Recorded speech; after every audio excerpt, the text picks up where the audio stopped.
அவ்வளோ continuous sentences தான் இருக்கும். அது அருள் விளக்கம்.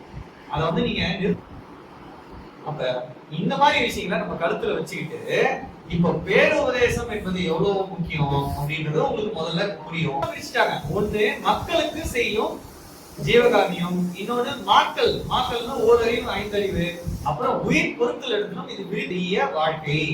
அந்த இன்ப வாழ்வு உங்களுக்கு எதனால கிடைக்கும் அப்படின்னா மக்களுக்கு எல்லாம் நீங்க செய்றீங்க இல்லையா ஜீவகாமியம், அதனாலே கிடைச்சிடும் உங்களுக்கு இந்த பொன் பொருள். அப்புறம் மறுமை இன்பம் ஒண்ணு இருக்கு. அந்த மறுமை இன்பம் என்பது நீங்க ஓரறிவு முதல் ஐந்தறிவு படித்த ஜீவர்களையும் நீங்க கணக்குல வச்சு அந்த உயிர்களுக்கு நிக்க முடியாத உட்கார வைக்கிறார். சரிங்களா?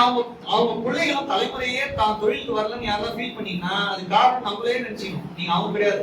நீங்க அதே தொழிலே நம்ம தலைமுறையா செய்யணும்னா நீங்க சரியா செஞ்சீங்கன்னா பரவாயில்லையே, நம்ம தான் தப்பா தானே செய்யணும்.